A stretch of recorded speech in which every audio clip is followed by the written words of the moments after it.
I call the meeting of the Menifee City Council to order. And do we have any speakers?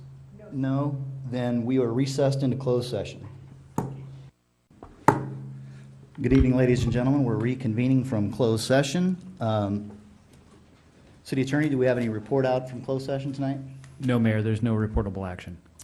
Thank you very kindly. Madam Clerk, would you please call the roll? Yes, sir. Councilmember Edgerton. Here. Councilmember August. Councilmember Leesmeyer. Here. Mayor Pro Tem Denver and Mayor Mann. Here. Thank you. We have words of inspiration tonight from Pastor Jim Edwards, Revival Church. Hi, Pastor. Good evening.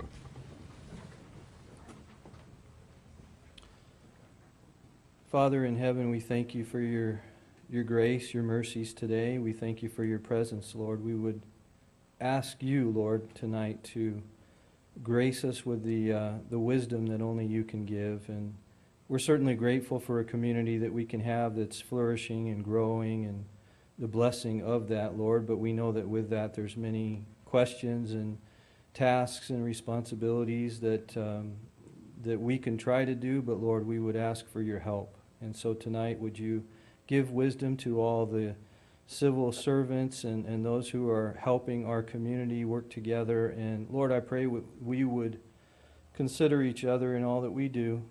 Lord, help us not to just be about ourselves, but we would consider our neighbor before ourselves in all that we do and have a community that would be caring and compassionate. Lord, we ask for your help in that. And so be in the midst of the meeting tonight. We thank you for the opportunity. In Jesus' name we pray. Thanks, Jim. Councilmember August, would you lead us in the pledge? Please join me in the Pledge of Allegiance to our flag. Ready? Begin. I pledge allegiance to the flag of the United States of America and to the republic for which it stands, one nation under God, indivisible, with liberty and justice for all.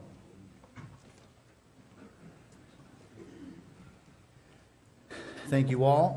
Mr. Johnson, I believe we have a presentation for us tonight. Yes, we do. We have Captain Judge here from the Menifee Police Department for a update on the annual police report. This is so much bigger than mine. Thank you.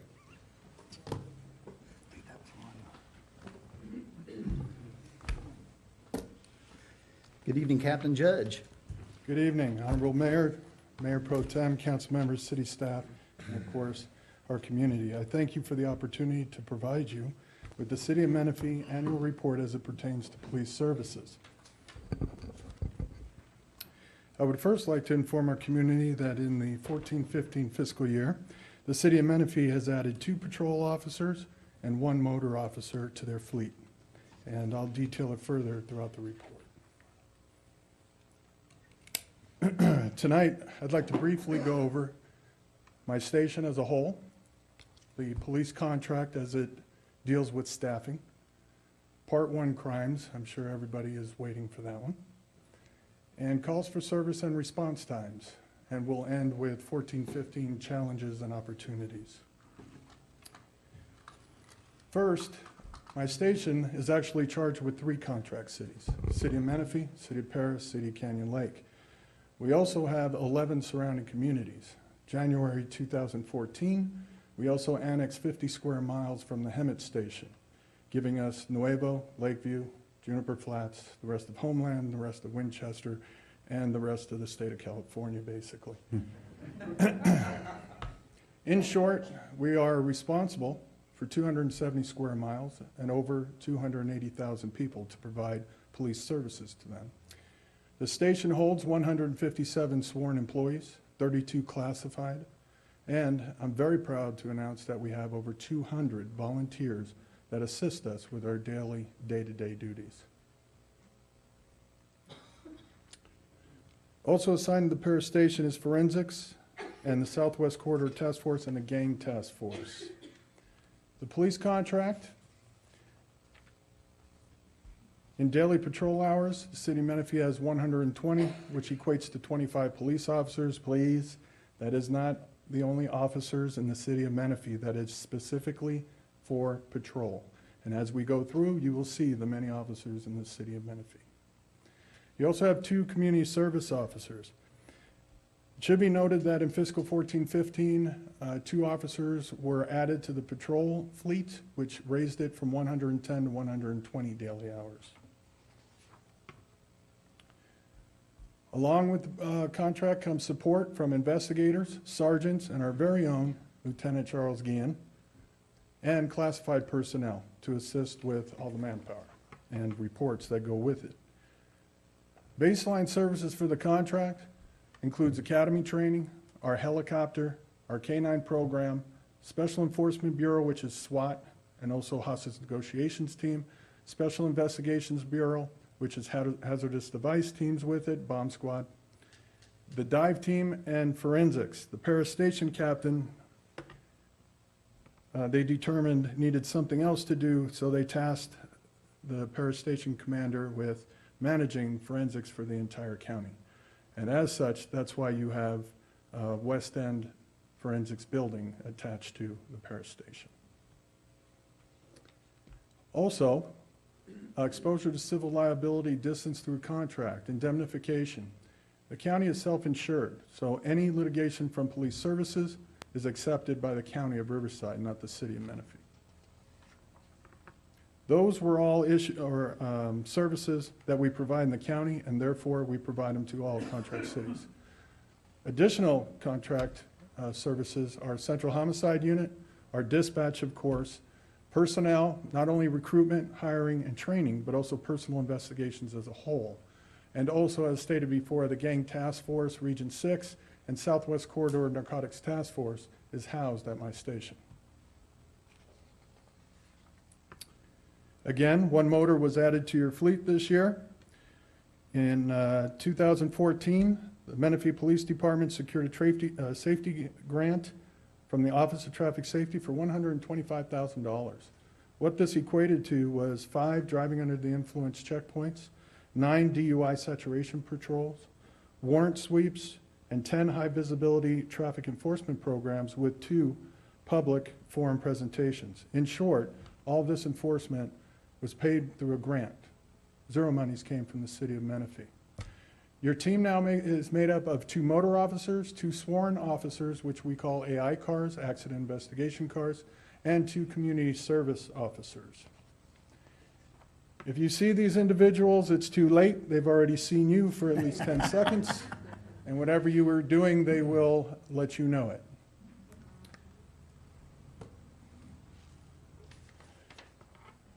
Now, if we can go over some of the statistics for citations. Comparing 2013-14, the Menifee traffic team was consistent with citations. Sorry, I thought that was a cat call. However, there was an increase in investigation for non-injury and injury-related traffic collisions. And also, although I prefer to see 0 under fatal collisions, at least it dropped by 1 this year.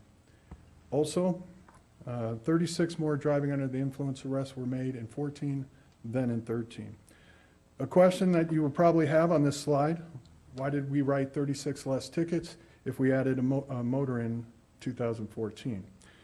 Well, we added the motor officer in November of 2014, and secondly, all you'd have to do is look at non-injury and injury collisions to see that it's because of these 2 columns the resources had to go elsewhere besides writing citations. In addition, we did not write fewer citations overall in the year. This is just from the traffic team. If you include patrol, we issued 5,400 citations in 2014 as opposed to 4,700 in 2013. Your special enforcement team is made up of 6 special enforcement team officers, and there is 1 task force officer that is split between Southwest Corridor Narcotics Task Force and also the Gang Task Force Region 6. Basically, you're getting 2 pieces of the pie for 1 body. Here is the overall team. All 7 of yours is in that. Here's some of their work. I won't go through each line, but let's highlight some of the 2014, some of the highlights of 2014. Almost 14,000 felony arrests, nearly 650 parole and probation searches, and this does not include the 290 and 11,590 checks that they do on our drug and sex registrants.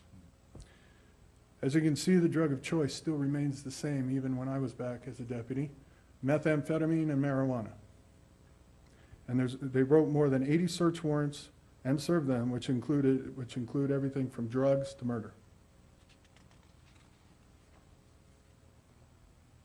You also have a community services officer assigned to crime prevention. This officer is responsible for all 10 neighborhood watches throughout the city. She's the volunteer coordinator for Menifee, and she's the liaison for Crime Watch and in charge of setting up the city events through the police department for our resources. Some of the outreach that we've accomplished in 2014, you see Shop with a Cop. You also see National Night Out. That was done at Wheatfield Park. More community outreach. However, I would like to take a moment to highlight Post 315, Menifee Explorers. Menifee Explorer Post was founded in 2010 and has remained a vital component of the Menifee Police Department. Menifee Explorer Post 315 remains exceptionally active with 25 members assisting in city's events such as the 4th of July, the Birthday Bash, DUI checkpoints, crime scene searches, and other numerous events within the city. Explorers also attend the yearly week-long Explorer Academy hosted by the Ben Clark Training Center, and this year they also went to the National Explorer Conference held in Las Vegas. Well, in 2014, 315 attended the National Explorer Conference and competed against 37 other posts nationwide. We are proud to report that the Explorers from 315 took first place overall in suspicious person scenarios. Those are some very fine young men and women. Other community outreach included National Night Out, a community and police yearly event where law enforcement invites the public to view equipment, meet officers, and partner against crime. Shop with a Cop. In 2014, the Menifee Police Department, along with our partners Target, Paris Skydive, provided Merry Christmas to 21 children here in Menifee. Coffee with a Cop. This was started towards the end of 2014. The Menifee Police Department held 2 events, inviting the public to come meet and speak directly to officers assigned to their residential areas and their business districts. This has been very well met and will continue and at least double within 2015. As I stated before, there's 10 neighborhood watch programs within the city of Menifee, and we are looking to expand. Other city events: the Birthday Bash, 4th of July, Christmas tree lighting, Audie Murphy Park, school programs, etc. And I don't want to leave out the bottom 2 photos there. You can see our mounted posse and McGruff the crime dog. They are also staples at city events here in Menifee. And now, dun dun dun dun. The Part 1 crimes. Uniform crime reports established in the 1930s by the FBI, and it deals with 8 Part 1 crimes: homicide, rape, robbery, aggravated assaults, burglary, larceny, theft, motor vehicle theft, and arson. I would like to take note, aggravated assaults are not only mayhem, felony battery, they also include domestic violence and elder abuse. And letting the cat out of the bag, as you can see, in 2014 we had another significant decrease of 9.7%, down to 1609. Getting a little more detailed, comparing 13 and 14, the city of Menifee experienced a significant reduction in Part 1 crime. And although robbery and aggravated assault slightly increased, every other category decreased. What does that mean? In 2014, you had over a 2% decrease per 1,000 residents. So we are now under the 20 per 1,000 bubble.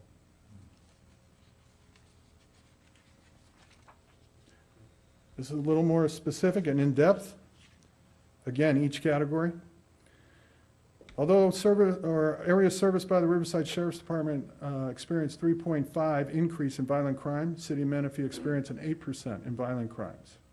Now, with that said, the reason for this percentage increase is the small base numbers associated with the City of Menifee for robbery and assault totals.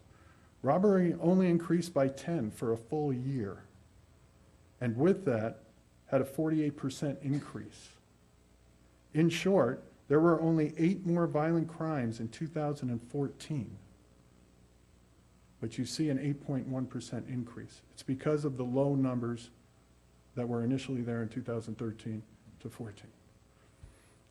And where the areas serviced by the Riverside Sheriff's Department experienced an overall 5.1 decrease in property crimes, the city of Menifee experienced a 10.8 decrease in property crimes.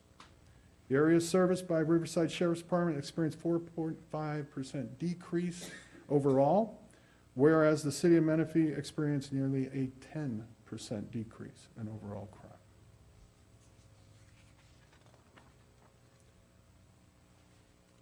Calls for service. As you can see, it went up slightly from 2011 and 12. 2013 had a hike of over 2,000. In 2014, it hiked to 3,500, ending with 42,517. We anticipate at least the same happening next year, if not more. And with that said, our response times. We noticed in 2013, as call volume started to go up, we needed to do something to combat that timing. We centered on priority 1, 2, 3, and 4. There's actually 9 of them. However, priority 1 calls, they're basically involve circumstances that pose or did pose in the immediate past a clearly defined threat to human life and property. Priority 2 calls involve circumstances of an urgent but not life-threatening nature. These are disturbances with the potential for violence. Priority 3 calls involve circumstances which are neither urgent nor life-threatening, and these also are disturbances but more along the lines of loud music, disturbing the peace. And priority 4 calls, with the exception of several felonies, most past calls are considered priority 4. However, through redeployment and adding the officers, as you can see, we took over a minute off of priority 1, over a minute off of priority 2 and 3, and then at priority 4, we were able to make a 5-minute jump. This, while Menifee was under some pretty heavy construction on their main roadways. So we are very proud of this, and of course, we will continue to combat the timing as calls for service rise as well.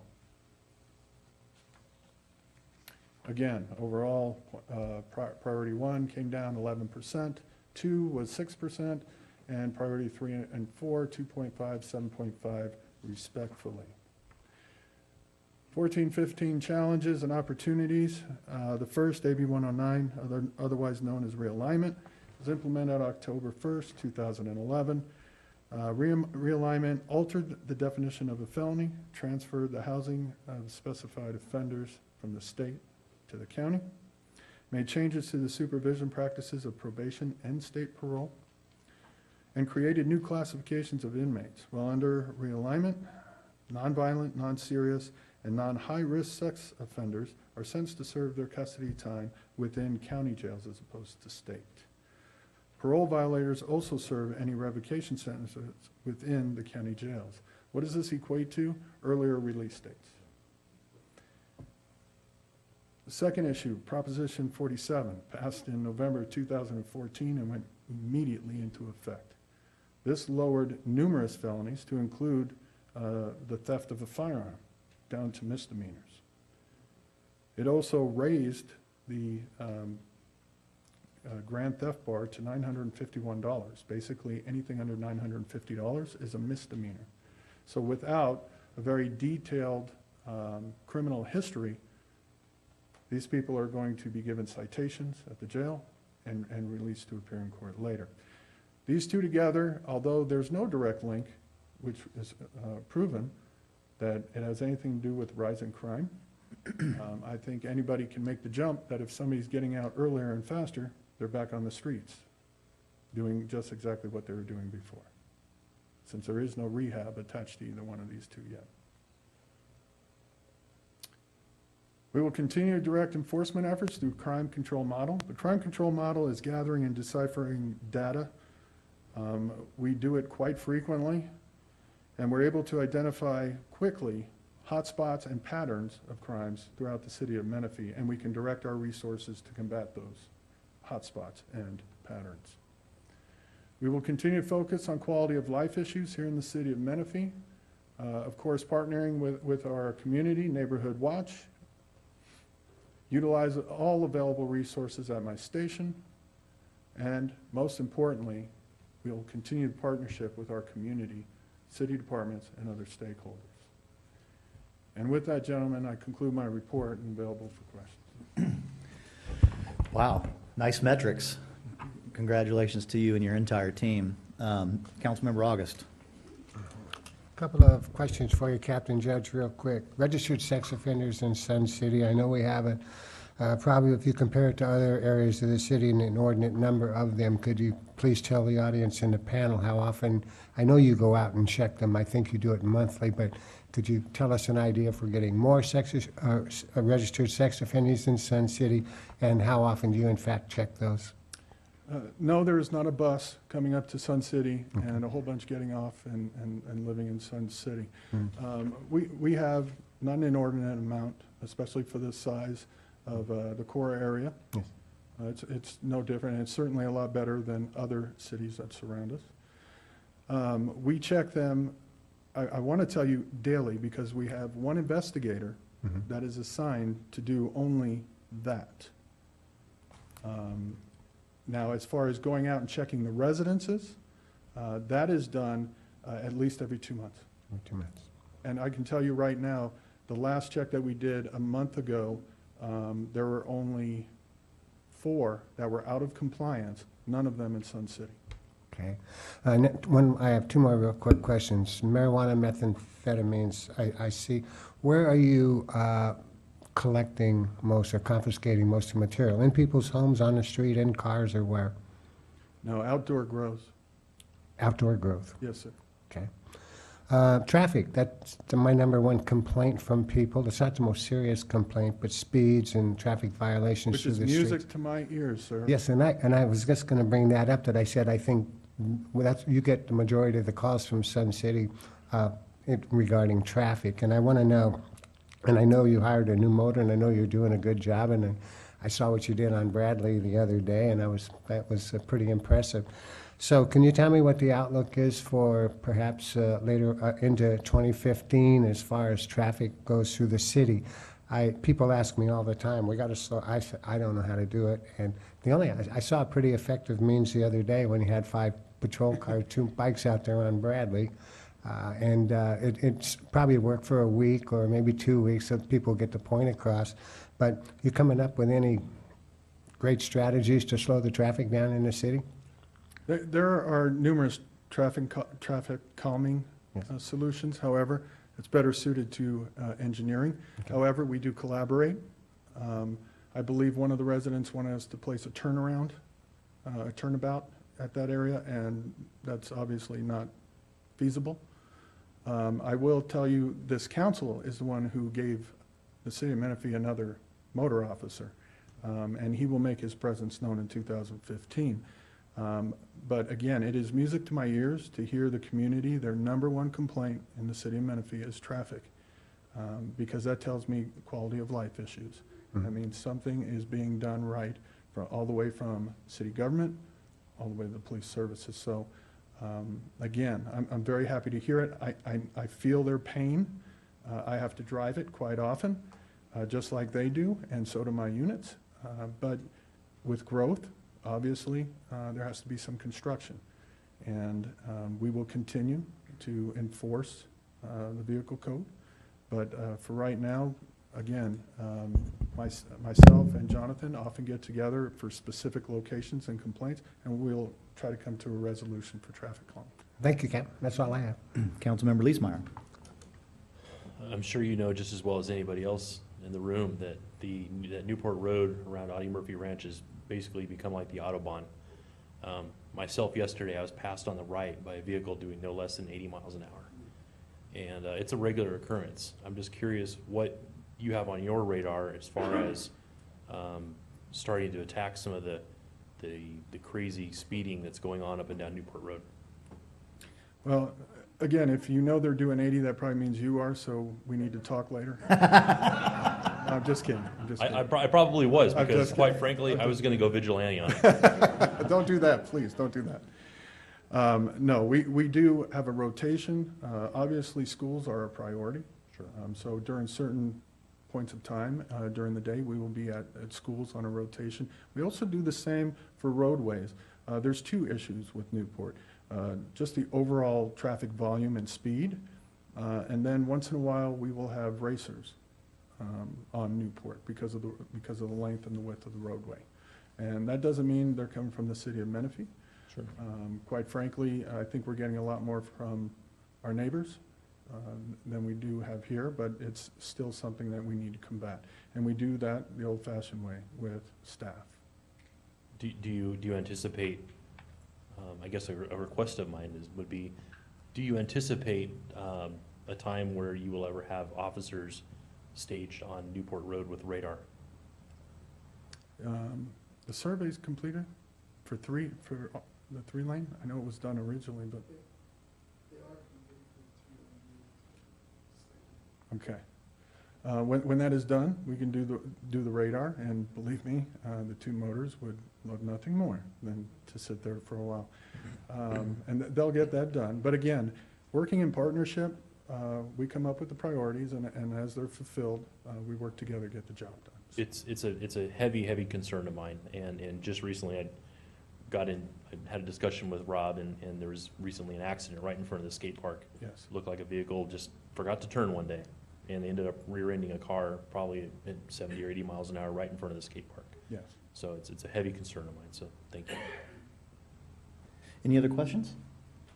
Well, congratulations once again. Really good news all the way around, and we thank you very much for your leadership, and Thank we you. appreciate it. Thank you. Mr. Johnson, do we have any more presentations at this point? No, sir, we do not. Okay, very well. On to approval of the minutes of the March 4 meeting. Are there any modifications to those minutes? Hearing none, those minutes are approved. Madam Clerk, do we have any agenda modification tonight? No, sir, as posted. And can we just do a sound check with Councilmember Edgerton? Is he still with us? Councilmember Edgerton, are you able to hear us okay? Yes. Good. Okay, Thank you, sir. thank you. And then on to public comment period. Would you call the first speaker? Yes, sir. Diane Wayne. Actually, oh, here we go, good. Excuse me, Yes, sir. because this is on mic, if you would remind people, it would be real helpful. They spoke right in the microphone. I will do so. Mr. Edgerton is saying if you get real close to the mic, he can hear you better. And that mic is particularly sensitive to being too far. Okay. Thank you. Hello, everyone. My name is Diane Wayne. I'm a longtime resident of Menifee. Basically, love living in Menifee. But I'm here today because of a problem that I'm having, and I don't know what else to do at this point. In October 2013, there was a grant that I applied for my mom for her home to be repaired, and she received the grant. On the very first day that the grant was open to the public, I came down, submitted my application. My mom was 86 years old at that time. Today she's 88 years old, and we have gotten no work done at her house for this grant. And I've worked through the person that you have here, I think her name's Margarita, and we've been approved, and she's gone through several times, so many times that, you know, I just don't think that when I talk to her it's going to help, because she wants to help me and she forwards the information on, but there's no one contacting us. And I thought the grant was there for seniors so that they could have their homes improved for safety reasons. And we have some safety issues and nothing's being done. So I'm bringing this to the committee, hoping that it will be resolved. Thank you, Ms. Wayne. Can we look into that, Mr. Johnson? Absolutely. I have Gina Gonzalez in the back, Okay. right there in the doorway, and she can take your Okay. See information. Gina We can Gonzalez run that standing down. right back there, Okay. and we'll look That's into to it. the CDBG Senior Home Program? Yes, it Right. is. Okay. Is that normal for it to take so long? It depends on what you're doing, where the contractors are you bidding Right. out, and how much assistance you need. So Right. Gino will get a rundown on where you're at, and then Okay. we'll make sure we call you right back. Okay, thank you. Thank you for Or bringing that to I'll our have attention. to keep coming here to let you know the progress, and I don't want to do that. Thank you. Next speaker, please. Judy Fletcher.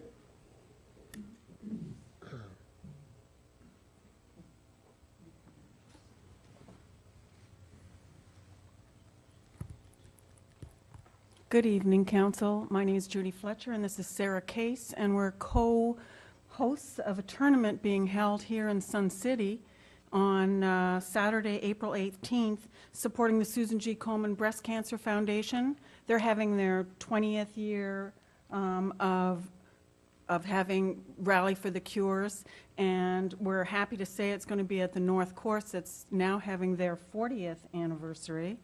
And what's fun about this particular tournament, and I know breast cancer touches everybody in the community, whether it's men or women nowadays, and it's going to be a co-ed tournament, and it's going to also be a scramble. So it's just about having a lot of fun to support funds, not only for the Susan G. Komen Foundation, but we have designated that all of our funds that we raise at this tournament stay here in the community. So it'll all go towards Michelle's place. So it's Saturday, April 18th.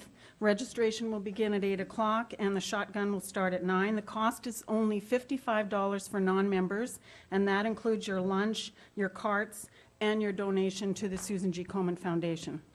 And for members of the golf course, it's $35, and it's a 4-person scramble format, so if you can get a foursome together, please let us know. You can take away from your busy schedules and come out and swing the golf club with really great. It's on a Saturday, and so you should be free. And we will be leaving our flyers on the counter for you, and we hope that we'll get some support from the community for the North Golf Course, who has been in 40 years in business in the town of Sun City and Menifee now. Thank you so Thank you. much. Thank you. Sounds like a great event. Next speaker, please. Rick Croy.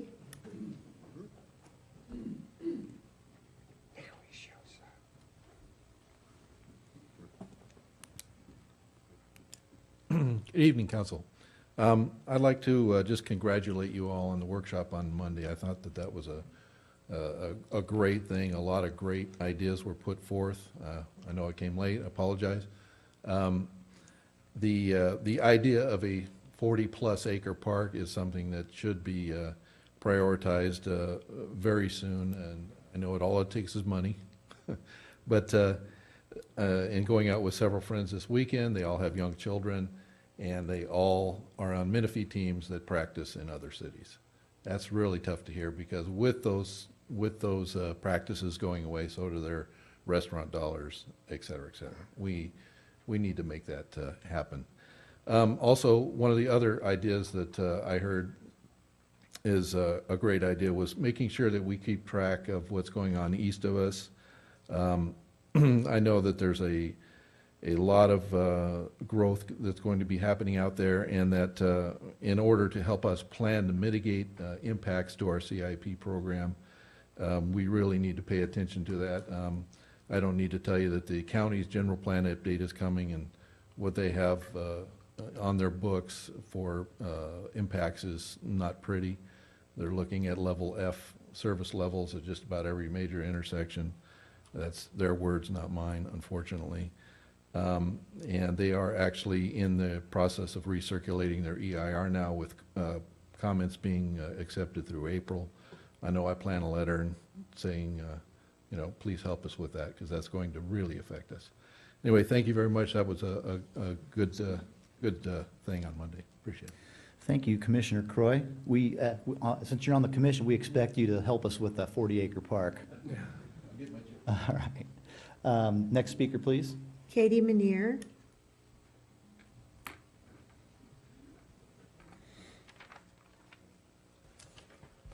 Good evening.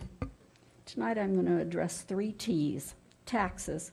City Council just imposed a new tax in the amount of $1,300 per house. That would make taxes on a home here over $5,000 a year, and that could be increased every year. No telling how much it can be increased. This has to be some of the highest taxes in the county. I have a beautiful home in Riverside. My taxes are less than 1/2 of what they are here in this city. Traffic.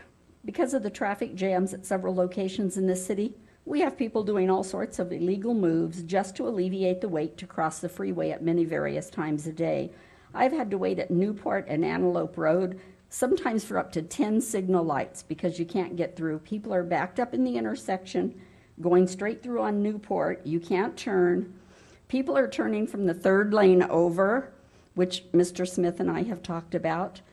They're turning from that lane to turn illegally to get on the freeway, and that's not a turn lane.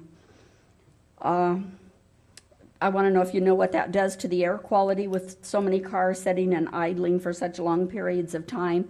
Some mornings it's taken me 25 minutes to get to the high school, which is just absurd. Of course, with toxic soil not being a concern to any of you, I'm sure that air quality would not concern you either. Add to that idling we have, how many drive-thrus, which are busy at all hours with more people sitting in their cars and idling. Next topic is toxins. With the new developments going in, I noticed so much new soil added to some sites and was told by Kathy Bennett that the developers can haul dirt in to make the site level. I questioned where the soil is being brought in from and was told that it's up to the developers. So here, nobody is minding the developers, and they can bring in soil from wherever they can get it. So we might be getting soils with pesticides, like the soil being removed in Woodcrest for a Rite Aid that has plans to build. I'm sure you've all read about that in the paper. At least they did the proper testing to protect people from being exposed to chemicals. Our city does phase 1, which I bet one of you know what that is even. It is just simply asking the question, what was on this land before? Well, here people know the truth, but choose to look the other way and just keep approving projects without any true testing. That brings up the Richland project. Do any of you know what the blue line is? If you allow this project to be built and there is flooding, the city will be liable for many lawsuits. There's a natural wash on that site, and you cannot divert water from the natural flow. You all need to do your homework when it comes to approving projects. You're just rubber stamping everything that comes across the desk. In the past, projects were evaluated and some were not passed. That project is also on a dirt road, which would not allow for emergency vehicles. When it rains, that road could be in bad repair.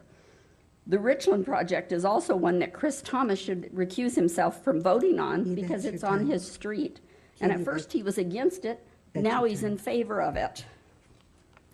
Mr. Johnson, just a point of clarification on the speaker's first statement. I don't recall this council imposing a tax on every home in the city. New home. That's correct. There's not a new tax on every home. Thank you. Next speaker, please. Mike Mudd.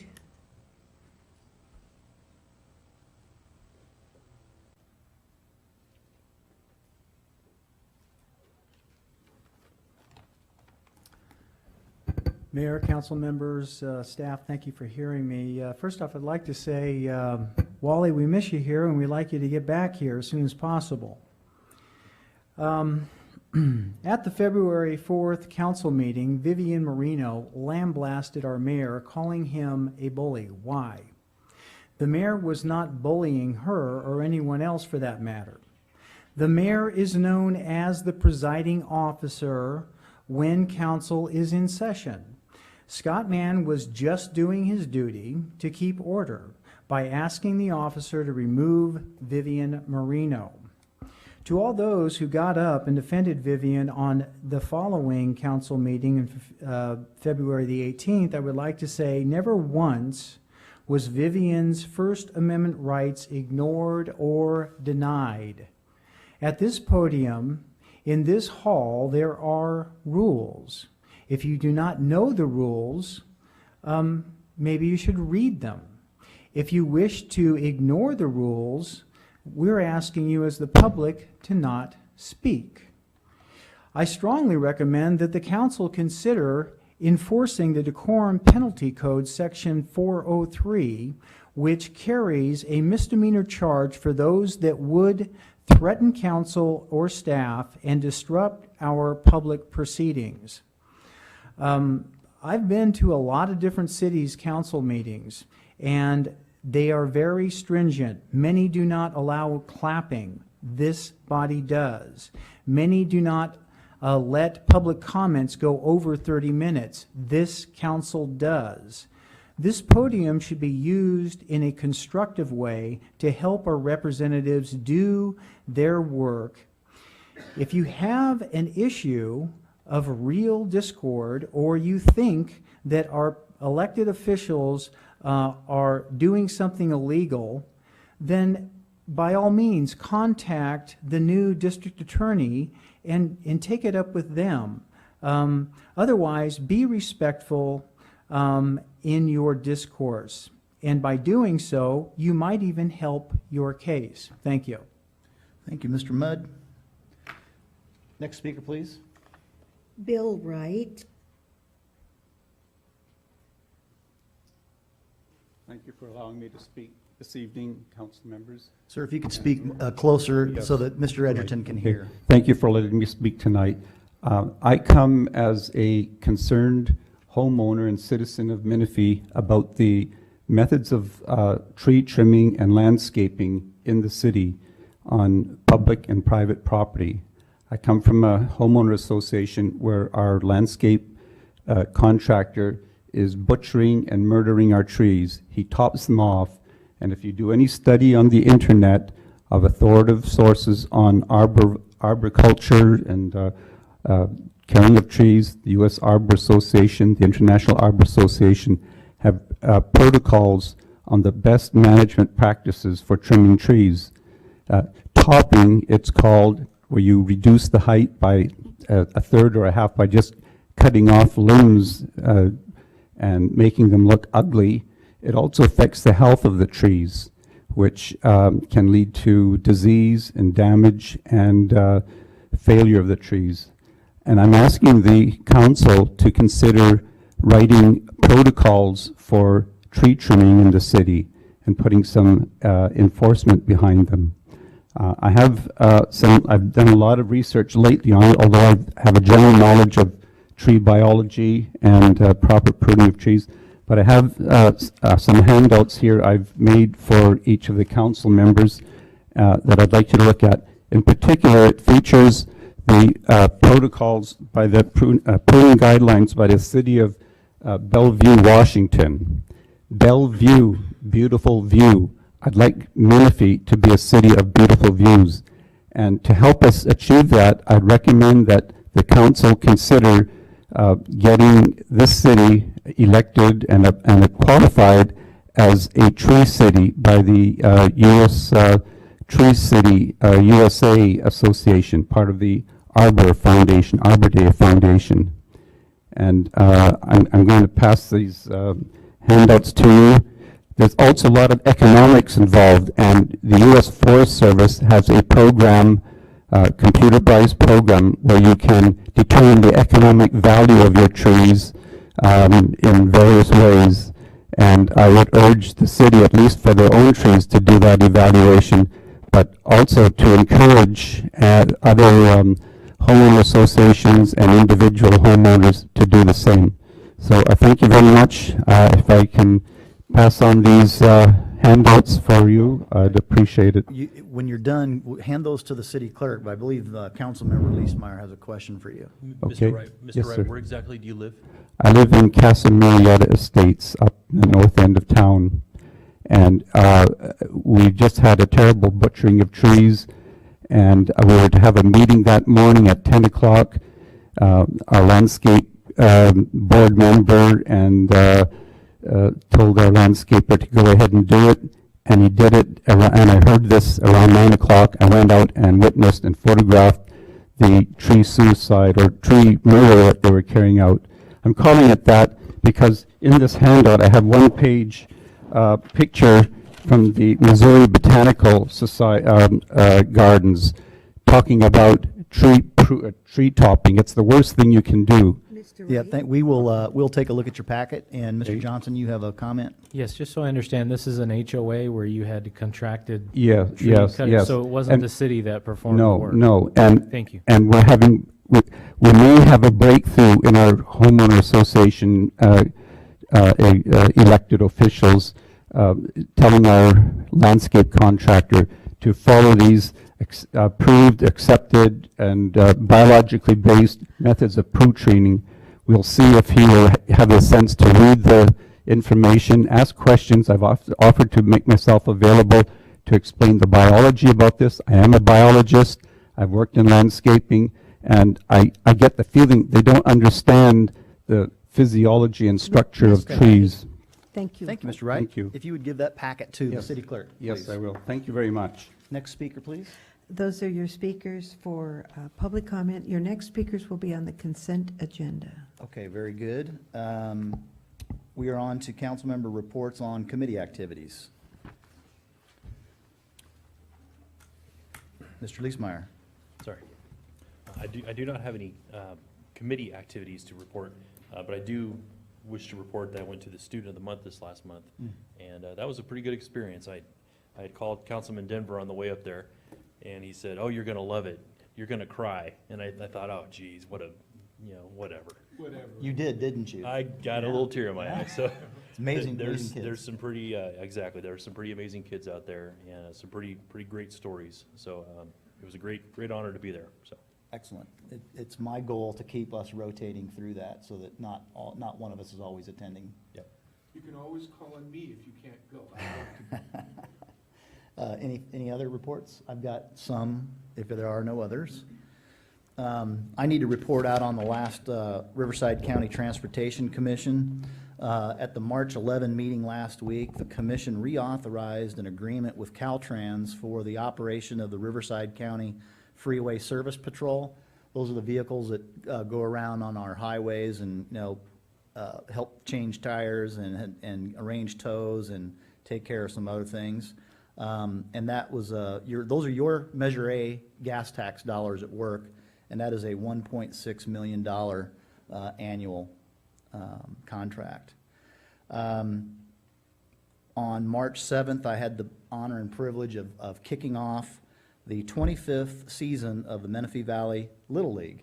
And it was quite an experience because the current president has been the president for 20 years, and he was my son's first baseball coach in this city. So it was fun to be there and reminisce about those types of things. Dr. Schultz, of the president of the Mount San Jacinto College, called me today and asked if I would share with the public that he is still seeking members for the Bond Oversight Committee.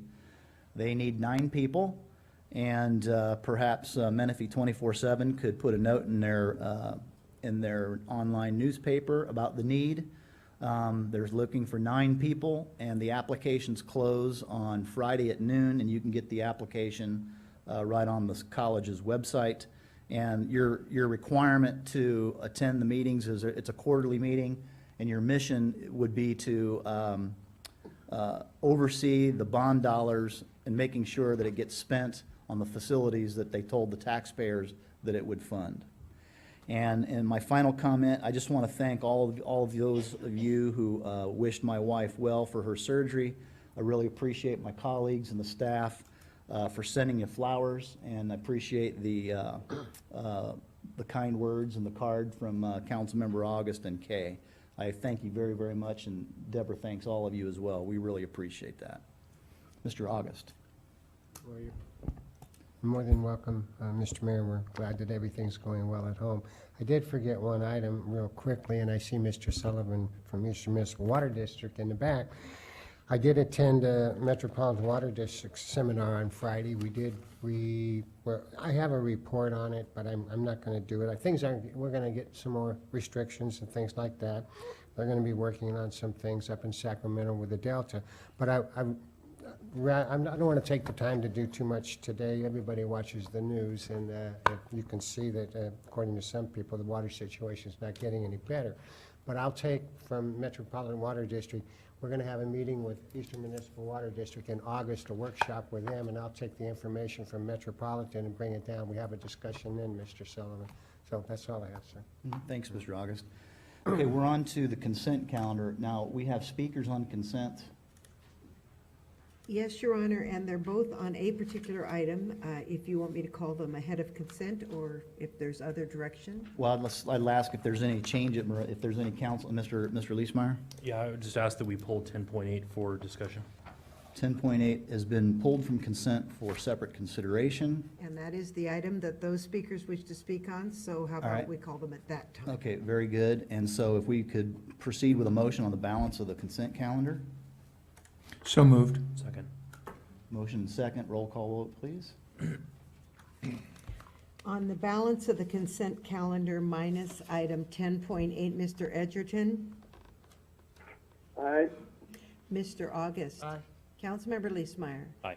Mayor Pro Tem Denver? Mayor Mann? Aye. Thank you. Now, some guidance here. Do we have the flexibility, can Mr. Leesmeyer share why he wanted to pull this off consent before we take public comment, or are we required to take public comment first? Mr. Leesmeyer can make a brief comment first. Okay. Would you prefer to do that, Mr. Leesmeyer? Sure, that's fine. Okay. Yeah, it just seems that, after we took that vote, I've been speaking with several people, it seems that we may have made a decision in haste, and I wanted to make sure that we did in fact explore all avenues before we fully brought this to fruition.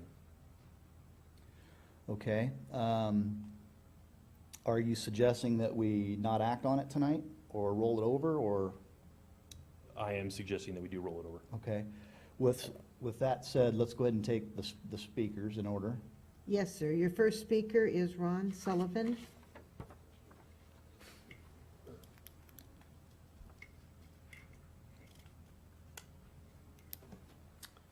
Ron Sullivan, 28068 Orange Grove Avenue.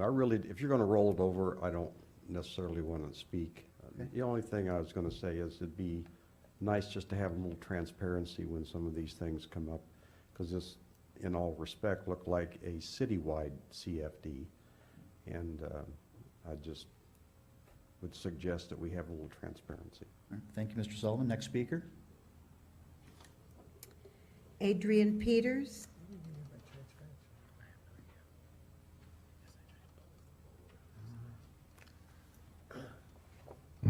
Good evening, Mr. Mayor, members of the City Council, and Wally, I miss your smiling face. I wish you were here with us tonight, and I hope you're getting better and going to join us again soon. And to the members of staff that are present today and the populace in the audience. Adrian Peters with Brookfield Residential, and we applaud the council for considering to table this item for further discussion and further analysis. Our general objection to it is primarily on the grounds of exploring different options. We recognize that there are fiscal responsibilities and fiscal constraints, particularly with new cities that are going through a great deal of growing pains. We recognize that.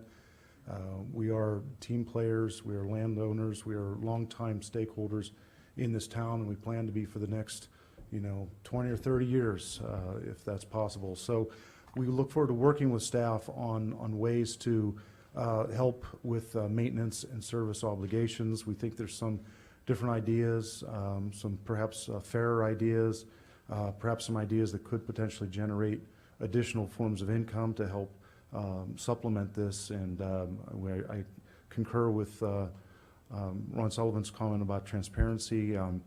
We'd love to have more dialogue.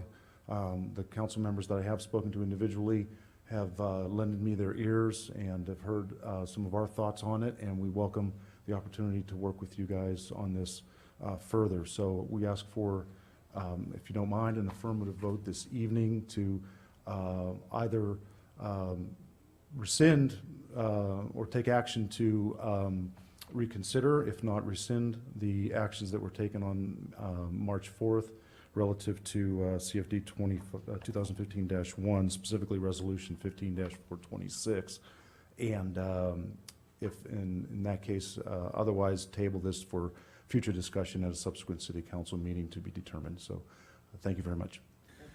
Yeah, Mr. August. Mr. Sullivan, and you, Mr. Peters. I've heard the word transparency 2 times, and I'm not quite getting it. We had a public meeting at the last meeting when we decided to vote for this. And I believe it was posted 72 hours in advance about the meeting. Is that right, Ms. City Clerk? Actually, it was 5 days in advance. Pardon me? 5 days. 5 days in 5 advance. days. And so I'm not getting the point you're trying to make about transparency. Could you kind of clarify that for me? I'd be happy to. Sure. Well, and before you clarify, I'm gonna pile it on just a little bit, in terms of the transparency comment, because in a meeting in January, we did a resolution of intent, which puts everybody on notice of a future public hearing. In addition to that, which was scheduled for March 4th.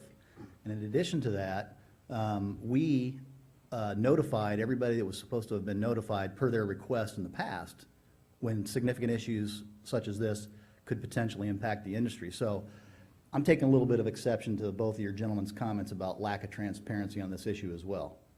So you have the floor. Okay. I appreciate that. I did not receive affirmative notification of either hearing. That doesn't mean that a notice wasn't sent out. So if one was sent to my attention, I normally look at those very closely.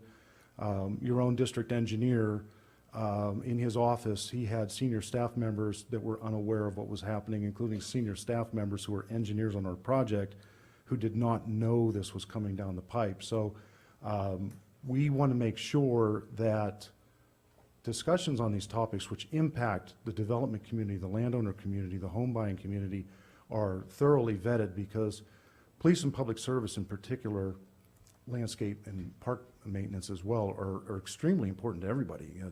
It affects home values, it affects reputations, and we believe that there's other means and methods than to, saddle future home buyers with solving today's problem. Frankly, if nobody ever moved into this town ever again, you'd still have a police and fire funding problem. And so our recommendation to staff and to city council is to figure out ways to look at this holistically and maybe think outside of the box. We had some ideas that we wanted to share with staff to consider, and we think there's potentially other ways to look at this problem and come to fair and equitable solutions that work for everybody. And so we encourage that dialogue, and I apologize for not being here on the 4th, and I wish that I was. And again, we ask that you guys consider unwinding this or otherwise continuing this to a subsequent city council hearing. Mr. Johnson? Well, I was just going to make a comment, but it probably won't really go anywhere, so it's probably not appropriate. I did look at, Jonathan Smith knew exactly what was happening. We vetted this exactly with the developer. We picked the developer because the developer did the same thing in Wildemar and was agreeable to it. So as far as my senior staff, me and council not knowing about it, and my city engineer, who you just claimed that didn't know anything about it, was the lead on the project. No, So this gentleman right here I'm talking about. that's Shane Spicer, and he Yes. is actually a consultant of ours who ran the project, so I'm not understanding. Correct. His senior boss did not know this was happening. And his senior boss is the engineer for a minor ranch project and was unaware that this was even in development. All right, so I've been a little bit liberal. This is not a public Yeah. hearing. I think it was important to make some of these statements on both sides, and now that those have been made, we're going to bring it back inside the rail. Are there any more speakers? No, sir. Okay, Mr. Leesmeyer. Well, I mean, in a nutshell, like I said, yeah, we may have made Thank you. a hasty decision. As they have alluded, it seems like we may be, maybe penalizing is not the right word, the new home buyer, when this is in fact a citywide problem. So I'd be curious to investigate another means to look at this as a citywide issue rather than just those people that are moving to the city on into new homes. Are there any other comments on this matter, Mr. August? As you recall, at the last meeting when we voted on this, there was a little bit of reluctancy on my part, and I did mention, and I remember you said, good points, Mr. August, okay, and I know you've reconsidered this now. My point is, and I want to ask you a question, Mr. Leesmeyer, how would you get it done citywide? Are you talking about a citywide election, or would you want to just go ahead and oppose it? And if you weren't able to do that, or say you put it up on the ballot at our next election, and the people voted it down, what would you do then about the lack or the city's inability to put the proper level or recommended level of police officers on the street, where would you go then? Well, I don't profess to have all the answers, but what I would probably like to do is paint a very clear picture as to what our needs are and what our level of service is in this city, so that we can demonstrate to the 86,000 people what our needs are and how we are headed down a tunnel of being service broke. Okay. And Mr. Mayor, you had mentioned at the meeting, the workshop the other day, that your goal, and I'm sure we probably never be able to get there, but 1 officer per 1,000. So you're basically saying we don't need to go back into the police department, recalculate the number that we need, because I think we're at about 0.6 now or something? 0.4? Okay, so we do need more, you'd probably recommend, as the population grows. Undoubtedly. Okay? And let me just check my notes here, Mr. Mayor. I'm going to wait to hear what you have to say, Mr. Mayor, and then I'll make some comments, if it's okay, following that. Yeah, we're still discussing. Mr. Denver. I also agree that this ought to be postponed. I would, I question the logistics of this tonight. This is the second reading, and it seems to me, I don't know that I know what I'm talking about, but don't we have to vote this up or down tonight, or what are our choices? The item can be continued. It can be continued. Since this came up, and since there were no interested people in the audience at any time that we talked about this, since then I've been paying and had many phone calls and been talking to people, including the meetings that you, Mayor, ran, and the people from that meeting, and they came up with a whole bunch of solutions and a whole bunch of ideas, including citywide tax base, including a whole bunch of other things that I had never thought about. So I think it is appropriate that we have discussions of having other ways of generating these funds. There's also other things that we need to talk about having to do with police in particular, which is the number of 1 per 1,000 the guide that we should be using having to do with our safety? Is there other ways of determining whether we have the proper number of safety? Are we safe in our community? There's a bunch to talk about, and we may have jumped in a little bit early. Okay, can I comment on Mr. That? We talked the other night at the workshop, and there probably are other ways, but the way it looks to me now, if you look at the budget, Mr. Peters said something about, well, not another person can move into the city and you'd still have problems. Right. Well, we are most of our general fund comes from property taxes, sales taxes, and building permits and franchise sales tax. But if you look at our property, commercial and retail tax, sales tax, it's very, very, very down. And we're anticipating when we get Commerce Point, some of this other develop along the economic corridors, we will have more of a base. I also mentioned, is that Mr. Sichter over in there? What's his name over there? Shane Spicer. Mr. Spicer, I asked him at the meeting the other night, I said, look, I'm very uncomfortable with putting a public safety tax on houses. I said, I'll go along with it reluctantly because we're not keeping up with expenditures, the revenues aren't keeping up with the expenditures for public safety. I said, can this council or any council in the future remove that public safety levy B? And he said, yes, we could. So I'm saying that maybe it's not a permanent, I never wanted it to be permanent because I feel the same way you do about it, Mr. Mayor. That made me very uncomfortable. But again, if you look at the numbers, and I understand what Mr. Denver, Mr. Leesmeyer are saying, if you want to look at it some more, we can. But the numbers we could put in, I'll tell this to the development community. we're going to talk about water in August. And we're trying to make all our new properties water drought resistance. Well, if you talk to the developer out there and crime, and we're worried about crime, then why don't we put gates around all our new developments and make them gated communities only and make them crime resistance? And the developers, somebody's going to have to pay for this. I know the developers are willing to step up and pay their share. So, and I don't know when this new development's going to come in, but my opinion would be to leave the levy Well, I'm going to go ahead and defer to you people tonight on whatever you want to do, so.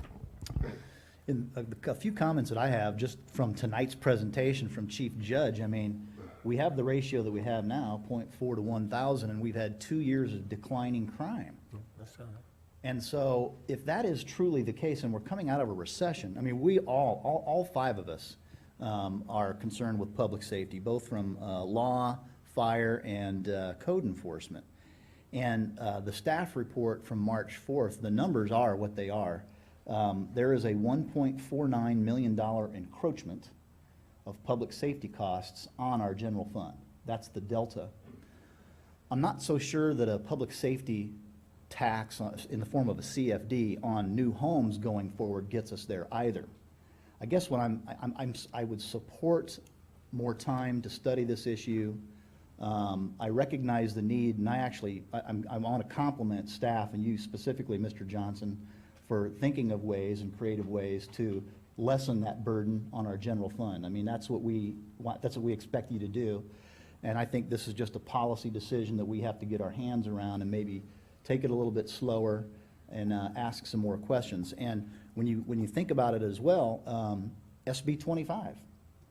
SB 25 was reintroduced by Senator Roth. That is a bill, once again, to restore the VLF revenue to the 4 new cities. And frankly, if that is successful this time around, that's $4.5 million back into our general fund. And so that would go a long way to help out this situation. So I would support laying this, continuing this item, I think is the proper terminology. Take some more input, see what other additional options are out there. If a per parcel public safety tax is on the horizon someday, I think that discussion should also wait until we know the outcome of SB 25. Because if SB 25 should be approved this time and the governor sees the light and restores that revenue to us, I don't think we'd have to go down that road. So those are my comments for tonight in supporting of the item to being continued for further discussion. We have a little bit of a back and forth here, Mayor, and I would like to bring the staff in at this point and ask them what their feelings are on the VLF fees. And even if they were restored, is it the city, is it the staff positions that our public safety dollars would not, that would not cover all whatever the recommended safety numbers that were public safety numbers looking at in the future? That is not, the VLF fees are not, our problems are probably a little more significant than that they would cover if you look at the cost of what one police officer costs, and I think it's somewhere around $3,500 if you can, $2,500 if you consider all the costs that go with it. So VLF in 25 probably won't take care of the problem. Well, it's $250,000 plus, and Mr. Johnson, step in with the data. My understanding is it's $250,000 plus, or will be, of this next budget year, per 120 hours of deputy, the equivalent. And so $4.5 million if VLF is restored, that would help us a long way to It's about 17 officers. the equivalent of 17 officers. So, you know, and frankly, again, I go back to the stat. I don't think there's any, with the way that Chief Judge is leading the department, with 2 successive years of downward crime, I don't see the urgency to move this quickly. Mr. Leesmeyer. I wanted to ask what you thought the timing of SB 25 would be? Oh, it'll probably go through the whole budget cycle. Okay. All the way into. I just don't want to get down this idea of thinking that it's going to happen this time, because we've been shot down many times. And I don't know that we've actually felt the wrath of Prop 47 just yet. So coupled with AB 109, 47, I think, you know, while yes, we have seen a decline, I am concerned that as 47 continues to impact the community and impact the jail system, that it's only going to get worse. Well, the stats don't bear that out just yet, but they may, and that's a valid point.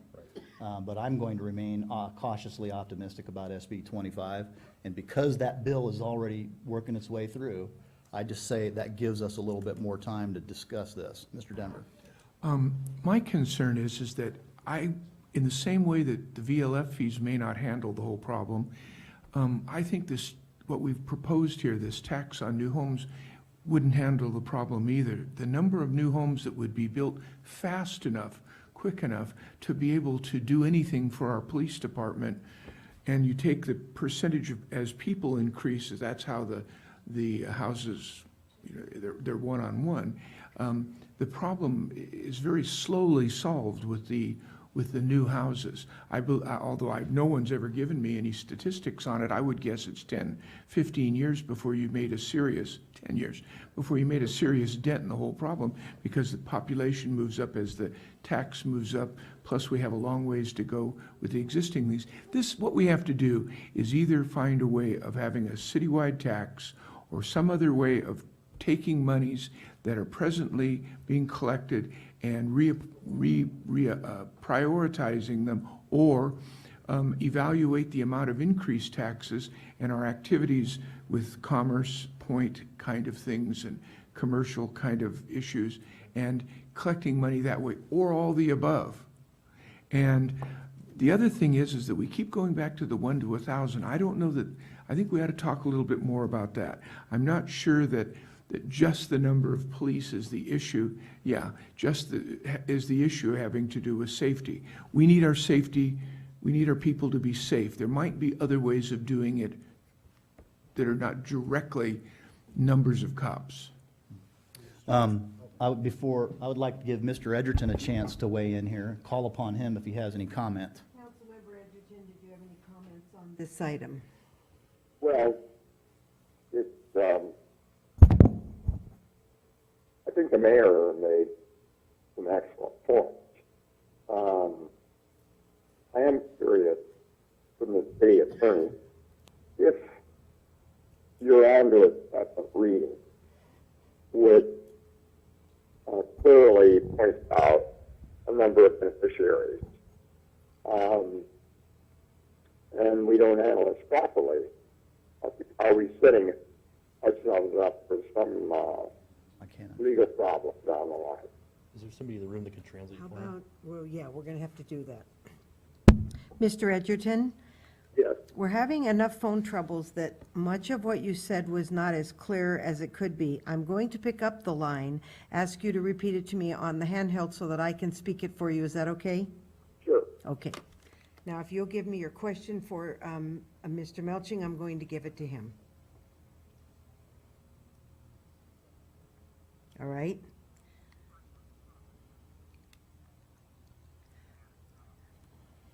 Ask the question on the mic and then repeat it and have the yes. His first comment is that he wants to preface his question with the fact that he's impressed with the comments from the mayor because they made a lot of good sense. All right, I'm ready. However, this is a second reading.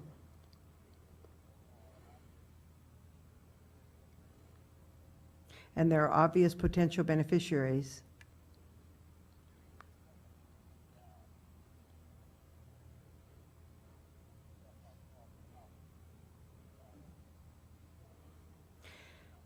In shooting the second reading down in this situation, do we set ourselves up for any sort of legal challenges to the beneficiaries? And that was his question for the city attorney.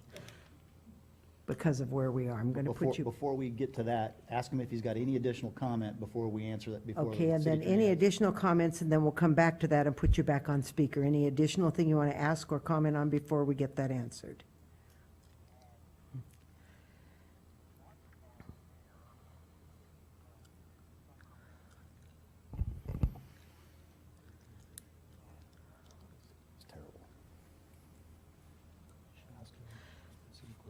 Okay, so let me keep him updated. Although he'd like to follow the mayor on this, he has followed the concept in 10.8 and agrees with the concept in 10.8. He did carefully read that staff report.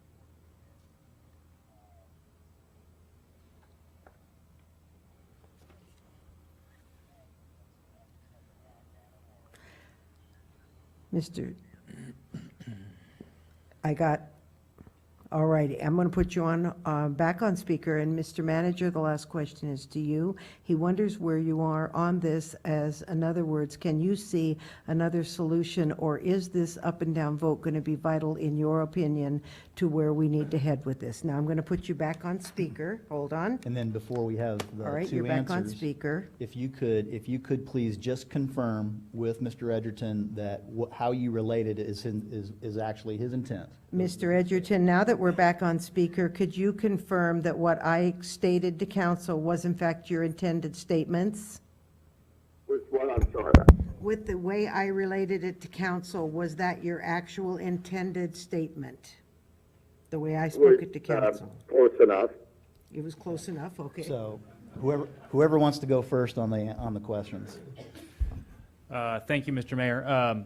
And Councilman Edgerton, this is Jeff Melching speaking. Your question had to do with whether there was some legal jeopardy associated with the City Council stopping this proceeding or continuing this proceeding in between the first and the second reading. The short answer to that question is no. The process that we've gone through to date, up to and through the March 4th meeting, involved having a public hearing and setting forth an election of the landowners. And the election of that landowners, as you may recall, occurred at the last meeting, and then there was a break in the last meeting where the petitions were opened, and then the petitions were reported back at the City Council. And it was once you had the approval of the landowners, their election, their unanimous election in this case, to form the Community Facilities District, that's the moment in time when it came to the City Council. The question came to the City Council. Do you, in fact, want to levy a special tax, because it takes both the landowner and the City Council in order to cause that to happen? And for first reading is the formal name for first reading is an introduction, and the idea of an introduction is to take and lay before the council and the public the idea that is set forth in that ordinance. That's what happened in the last meeting. The idea then was to levy a special tax, and there's nothing inappropriate or even irregular. In fact, it's contemplated in the process that in between the first and the second reading, it may come to pass that different points of view come up. And one alternative, when there is a desire for further study of an issue that is available to the City Council, is to, some people call it tabling an Must there item. be an up or down vote on this? No, the answer to that question is that the item can either be tabled or continued. In this case, it sounds like it would be continued to a date uncertain and revisited at that later point in time. Right. So, my last concern is with the city manager. I'm very much in agreement with some of the concerns that the mayor brought up. And I would like to know where Rob Johnson, if you feel we could maybe pull some more information out of this situation and maybe come up with an even better answer down the line. Thank you for the question, Councilmember Edgerton. Obviously, I don't work in a vacuum. There's several cities around us that I have worked with, have pulled data from, and that currently have public safety CFDs. There's 2 in Lake Elsinore, there's 2 in Paris, there's 1 in Wildemar, there's 1 in San Jacinto. So this is not something that we dreamed up out of nowhere and want to impress upon the new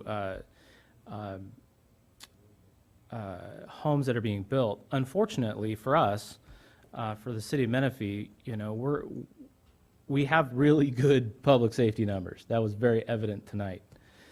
However, as your population rises, more times than not, your numbers are going to go down. It's just a mathematical equation. So the more people you have, the less crime you have, because there's more people, and there's in the overall scheme of things, and the reportable crime is going to be lower because the fewer amount of people are doing that reportable crime. It's not unlike Lake Elsinore and Paris and other cities around us. So we don't do these things and we don't take these things lightly. We do have 84% of our city is residential development. 16% of it was set aside for the majority of our commercial and retail base. At an average of 3.6 people per household and the number of houses that we have coming down the line, we're going to be doubling our city population within the next 10, 15, 20 years, by 2030 probably, what we talked about on Monday night. To keep pace with that, I've shared the numbers. I did what I thought was a very good job of trying to explain to this council and the community that we have some significant issues, and they're revenue issues, they're not expenditure issues. So unlike other cities who have expense issues, we have a revenue issue. And so I feel it's my job, number one, to follow council policy, which is to increase public safety. I did my due diligence to look at what our other cities are providing around us. I can tell you that I've received information from and requests from Temecula and Corona, who are following the same exact thing that we've proposed. Elsinore is working on their third public safety CFD for new home construction. Well, we have former. Paris is doing the same. We have former city manager Brady to blame for setting the pace. Oh, sorry, Mr. Brady. So ultimately, it's my job to bring the information to council and for you to make a policy decision. It sounds like you want some other information to make either a different decision or the same decision. And, you know, I've always acted since I've sat in this chair that my feet aren't too big to be stepped on. So with that, I hope I answered your question, Mr. Edgerton, and I don't know if you did, to be honest with you. But you're absolutely right. We may be back here, assuming that it gets continued, with the exact same issue before us, and it may get pushed forward. But for me, I want some more time to think about it, and I want some more discussion, I want some more input. Property taxes, like I think Mr. Johnson just said we're going to increase 30,000 new homes. Property taxes, they are pretty consistent, they're pretty reliable, but they're not, we don't get very much from the county. At the rate public safety is going up, it's a very, very expensive service. Property taxes is not going to be able to keep up with it, in my opinion. Would you agree with that, Mr. City Manager? I believe we've shown that there's no way it can. Unfortunately, we get 6% of every dollar, 6 cents of every dollar of property tax, up to the 1% property tax, and then we get another 6 cents that is restricted for fire service.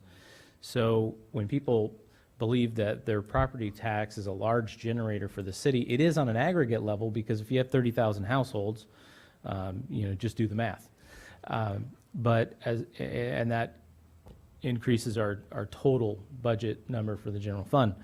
But with property tax that we get and the rising cost of public safety, which we all know is an issue, but maybe it can't be solved through the CFD. The issue on the CFD was that it was an opportunity to have those that come in that impact the current situation we're in pay their way as they move forward. So I hope I answered your question. Well, he did. Mr. Edgerton wanted to say something. Madam Clerk? Yes, sir. Yeah, I wanted to ask the mayor a question. He's ready. Mayor, cutting to the chase, as I understand it, you're not really in a position, say you want to vote no, you're not in a position, say you want to vote yes. You're simply saying to the council, we need more time to evaluate the situation to see if we can come up with a better answer down the line. There's stuff in the pipeline like AB 25, et cetera. And if the council will give me the courtesy of more time, we might come up with a better mousetrap. That's exactly what I'm saying. Okay. So let me finish up with you, Mr. Mayor. Sure. I'm going to probably go along and agree with that. But we're going to need more police officers. It's a fact that's going to happen. We have seminars, we have people, they have mailbox problems, they have this problems, we have drug problems, we have all kinds of problems. And I'm not even sure when the police department, sheriff's department comes and gives us all their numbers, that's not counting all the crimes that don't get reported. So we're going to need them. They're going to be very expensive. And what I wanted to come here tonight for, and of course lobby for, was if you want to have a citywide election, I'll be more than happy to support that effort. And I was going to suggest, but until that happens, one should leave levy B in place until that happens, but that's probably not going to happen tonight. But I would suggest, sooner than later, put it on the ballot, if that's how you want to generate it, because we're going to need more police officers, and that's the point I want to make, but I'll go along with whatever you want to tonight. And to support your notion, I would agree with you. That's probably the right thing to do. But before we do that, we all understand where we're headed with this. The general public doesn't. They think that we make all of our money on property tax, and that's why I suggested that we need to paint a real clear picture as to where we're headed and where we're going to be in 20 years. Well, and there's a real economic issue here that I also want to point out. If we take just if this CFD were to be going forward tonight, we're talking about 339 units, and the public safety tax on that is $518 annually. That's $175,000 a year, assuming that those 339 homes get built, assuming they get the absorption rate sells them. And I believe the report that I read over the weekend is that February of 2015 has been the slowest new home sales month in the county since spring of 2008. So I guess when you think about that for just a moment, it's a cash flow issue. I applaud staff for wanting to lessen the encroachment on the general fund by considering this. I think it's creative. It's not brand new, as evidenced by the other cities that are doing it. Menifee's not the first. Menifee won't be the last. But also, if you take a look then, here's my final point, and then I'll stop. The 10,000 units that are still scheduled to come here, if we were to just have that tax in place on all those new homes, that's $5 million a year once those all get built and once those all get assessed. That doesn't get us there either when our cost of service on the contract continues to go up. So I would suggest that over time, as we do improve our commercial standing and our economic development, and as we do have a great police department and their crime stats that are working things good, all I'm suggesting is that we take a little bit more time, a little bit more study, and hey, SB 25 might get approved this year. You just never know. And then we would be in a better position. But ultimately, and this is my last point, is one of fairness. If we were to impose this public safety tax on all new homes, there's an issue for me, of reverse, what's the benefit analysis, Mr. Melching, that we were talking about the park issue? You're talking, I think, about proportionality? Proportionality, yes. There's a proportionality issue here about if all those new homes are assessed that tax, those officers aren't going to just be assigned to those neighborhoods. They're going to be all over the city.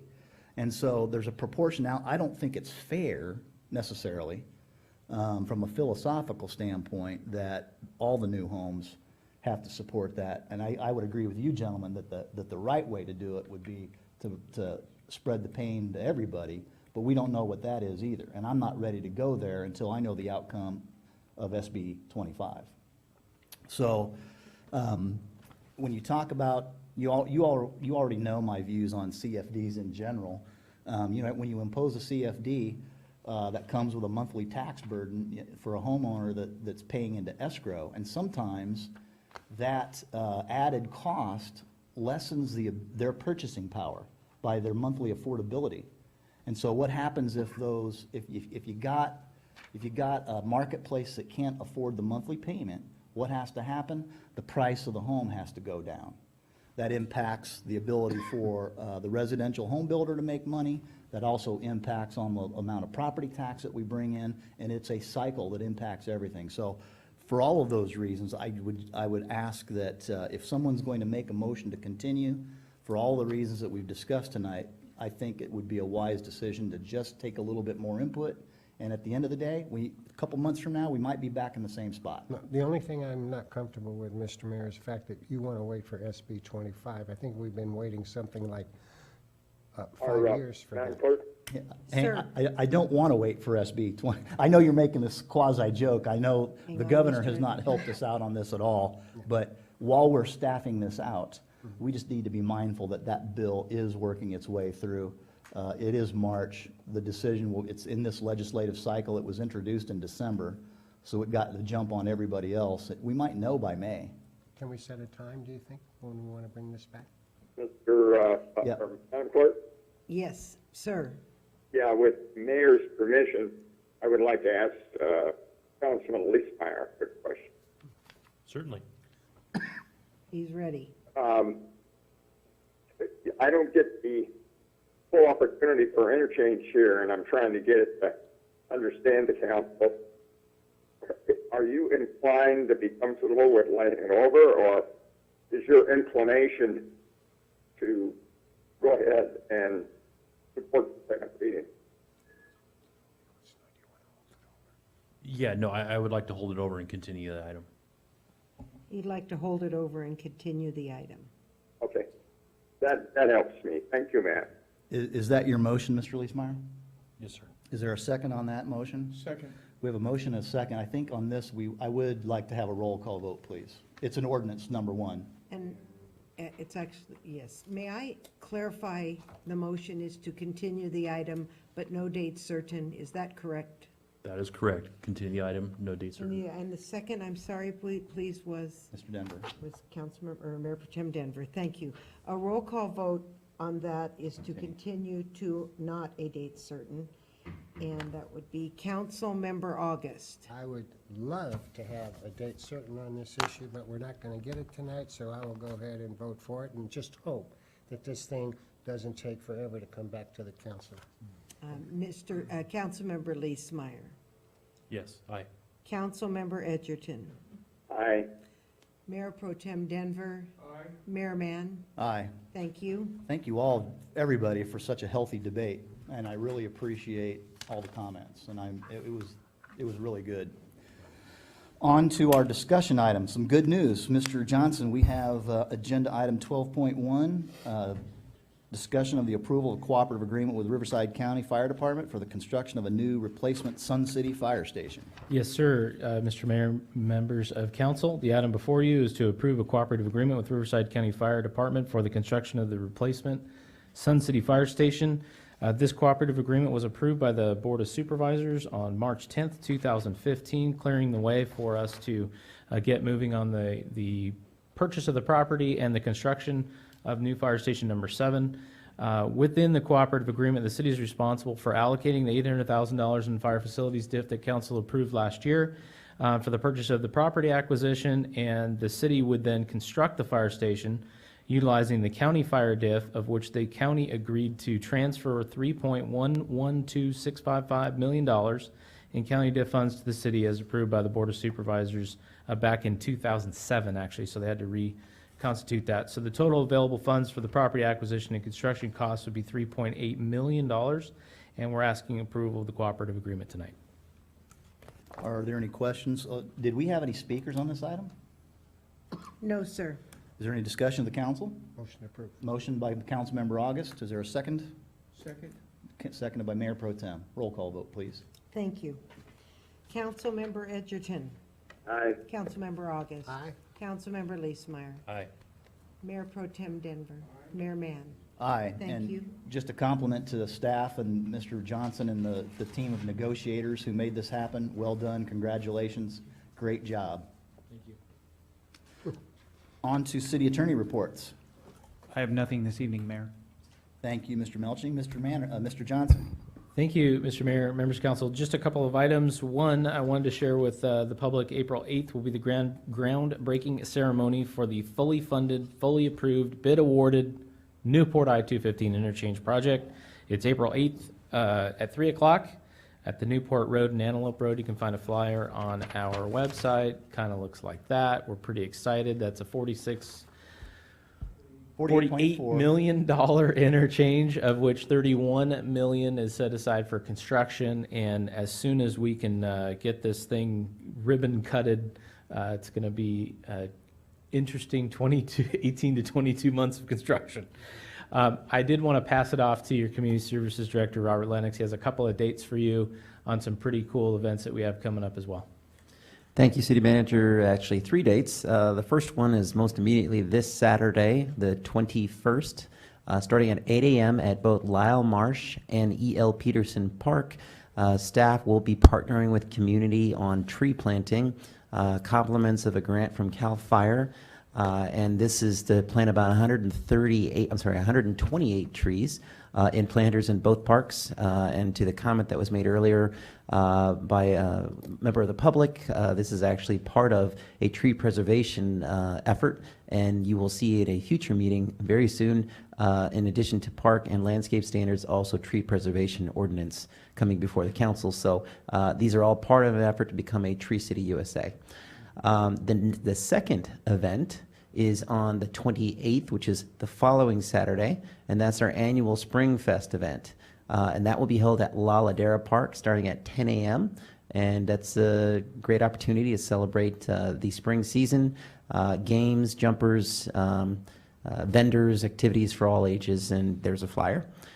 And then the final date is March 30th, which is the first of 3 community outreach workshops for the Parks, Recreation, Trails, Open Space Master Plan study. And this is the consultant and staff will be meeting with the public. It's open to all. We do request that folks RSVP so that we can get an idea of how many will be attending. It'll be held at Cason Aceros Senior Center, 6 p.m. March 30th. And that's all I have. No other items. I like the fact that you planned the ribbon cutting at 3 p.m. right in the middle of rush hour traffic so we can add to the pain. And, you know, the Newport Road interchange, like I've said before, it's like making sausage. It's not pretty, but at the end it sure tastes good. And that's what's going to happen with Newport Road. Council members, do you have any future items for the agenda? Yes, sir. I really missed the opportunity under council member comments under activities. I simply wanted to jump in and say that the Riverside Transit Authority is a very important part of this city, and Greg August has been the alternate. And when and wherever he's got involved, he's done a yeoman's job. And I publicly wanted to thank Councilman Greg August for what he's doing for the city on the RTA. And lastly, I'd like to say, if any of you ever get stuck out here like I am, in the middle of nowhere, you'll begin to appreciate the value of our city manager beyond what you even know now. Rob Johnson is just a savior for us. And Kathy Clerk, our city clerk, Kathy Bennett, is phenomenal. And it makes everything go. And then we've got a strong mayor. And people should remember, I know they complain a lot, and I know we make mistakes, but there was only 2 up there on the dais and myself, a couple of other people. We didn't have a city hall. We didn't have a city attorney. We didn't have a city manager. We didn't have a city clerk. We didn't have a city hall. We worked around a kitchen table. We worked in schoolyards, and we brought this thing forward. I'm proud of where the city is, and I think everybody's doing a great job. That's all I want to say. Thank you, Mr. Edgerton. We agree on those things and where the city has come from 2008 to now. We appreciate those comments. I have 2 requests for future agenda items. They're really simple. They're I would really like a second on bringing back a resolution of support for SB 25, ratified by this. Second. Okay. I'll second that. Yeah. There we go. If we could bring that back on the April 15 agenda, give Kathy time to write it, or Mr. Mel, whoever's going to author it. And then also, if I could have a second on this, our SCAG regional folks have finally held us to the fire. They're asking us that we send a delegate to the SCAG Annual General Assembly in Palm Desert on May 7th. And to support that, I would like someone to step up and volunteer to be the delegate. But before we do that, we need to get it on the agenda to do that. So I'm asking for a second to put that appointment on the April 15 agenda as well. On April 15th? Yes. I don't want to go. Mr. August went last year. Not welcome anymore. Mr. Denver seconded that, so that goes on the agenda. Appreciate that, folks. And so if someone has a strong desire to go out to the Palm Desert for 2 days and listen to the Southern California Association of Governments and all the things that they do, it'll be helpful for us to have that information. So with that being said, is there any other business that we need? Okay, just a great work by everybody. Thank you, staff. Thank you, team. What a wonderful workshop it was on Monday. We are adjourned.